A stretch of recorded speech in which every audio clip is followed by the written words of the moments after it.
America और Israel ने मिलकर ईरान पर हमला किया है, जिससे मिडिल ईस्ट के अंदर काफ़ी माहौल तनावपूर्ण हो चुका है। क्यों?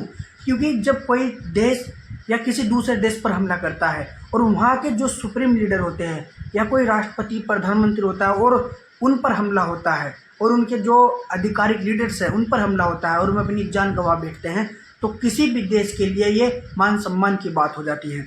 और यही हुआ है ईरान के साथ, जब अमेरिका और इजराइल ने संयुक्त मिलकर ईरान पर हमला किया और वहाँ के सुप्रीम लीडर, वहाँ के सर्वोच्च नेता थे, उनका इंतकाल हुआ, तो उसके बाद जो माहौल था वो तनावपूर्ण स्थिति में आ गया, जिसके बाद ईरान ने दुबई, यूएई और भी अदर अरब देशों पर हमला किया, जिसकी वजह से तनावपूर्ण स्थिति बनती जा रही है और मिडिल ईस्ट के अंदर हालात काफ़ी गंभीर होते जा रहे हैं। लेकिन कारण क्या है इसके पीछे?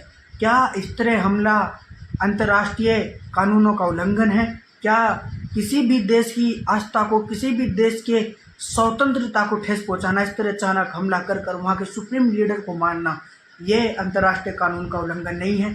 लेकिन अगर हम इस पर गौर कर देखें कि अगर जंग के हालात बनते हैं तो आयात और निर्यात पर दोनों पर असर पड़ेगा, जिसके परिणाम गंभीर भुगतने पड़ सकते हैं। क्योंकि सिर्फ एक चीज़, अगर जंग से एक चीज़ हुआ करती या जीत हार हुआ करती तो आज जो स्थिति है वो स्पष्ट होती, लेकिन जंग से जो और काम में रुक जाते हैं, क्योंकि अरब देशों में से निर्यात बहुत सारा माल होता है, कच्चा तेल होता है, जिसकी वजह से वो तरह तरह के कामों में काम आता है। फॉर एग्जांपल, जब कच्चा तेल वहाँ से निर्यात होता है तो हमारे यहाँ सड़कें बनाने में, पेट्रोलियम बनाने में, एलपीजी बनाने में और भी तरह तरह की चीज़ों में इस्तेमाल होता है। और जब वो बाधित होता है तो पूरी दुनिया में इसके स्टॉक पर असर पड़ता है, पूरी दुनिया में इसकी करेंसी पर असर पड़ता है। क्योंकि ईरान का जो समुंदर है जिस पर उसका कब्जा है, वहाँ से 5% पूरी दुनिया में तेल का निर्यात होता है। और जब उसने धमकी दी है कि हम यहाँ पर जहाज जो आएंगे उनमें आग लगा देंगे,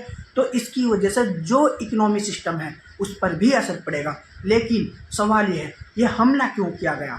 हमले का मकसद साफ था। अमेरिका ने कहा कि इजराइल ने हम पर दबाव बनाया कि तुम हमला करो, ये बात सही है। अमेरिका का जो राष्ट्रपति है उसका बयान आया है, लेकिन हम भी हमला करने के लिए तैयार थे। उनका ये भी कहना है कि अगर हम हमला ना करते तो शायद ईरान हम पर हमला कर देता, लेकिन ऐसा हुआ नहीं। फिर जवाबी कार्रवाई में जो ईरान की तरफ से बैलिस्टिक मिसाइलें आ रही हैं उसका भी एक नज़ारा देखने को मिल रहा है। और इन बैलिस्टिक मिसाइलों के जरिए जो हमला ईरान कर रहा है उसकी जो नाकामियाँ है, अमेरिका की जो नाकामियाँ है, वो भी स्पष्ट दिखती हुई नज़र आ रही है। क्योंकि जो डिफेंस सिस्टम है, जो रोकने का सिस्टम है, वो इतने महंगे हैं जिनकी आपूर्ति फ़िलहाल अमेरिका के पास है। उनकी पूर्ति नहीं है, लेकिन महंगे महंगे सिस्टम है। और जब 400 मिसाइल्स लगातार हमला करेगी तो उन्हें रोक पाना असंभव है। यहाँ तक कि अमेरिका की भी स्थिति स्पष्ट होती दिख रही है।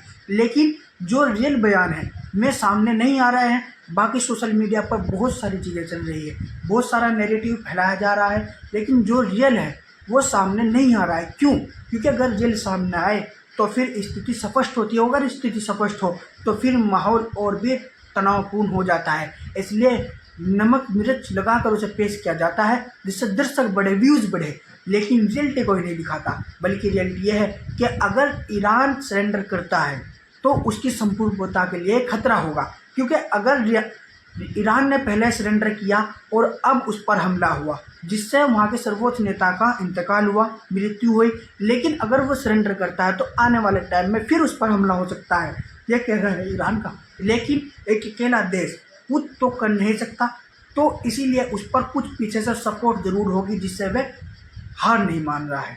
क्योंकि ये विश्व युद्ध जो तीसरा है उसकी कगार आ चुकी है, उसका जो ऐलान है वो हो चुका है। हो सकता है कि आने वाले टाइम में जंग रुक जाए, लेकिन अगर इस तरह के हालात लगातार बनते रहेंगे, इस तरह की चीज़ें लगातार होती रहेगी, तो हो सकता है शांति ना हो और जंग के हालात बनते रहे और वो काला अध्याय हमें देखने को मिले जो हमने पिछले 2 विश्व युद्धों में देख चुके हैं। और भविष्य में ऐसा ना हो, इसकी हमें दुआ करनी है और कामना भी करनी है, ताकि आने वाले दिनों में ऐसे हालात उत्पन्न ना हो कि जंग तो नेताओं के बीच में हो और मारे गरीब आदमी जाए।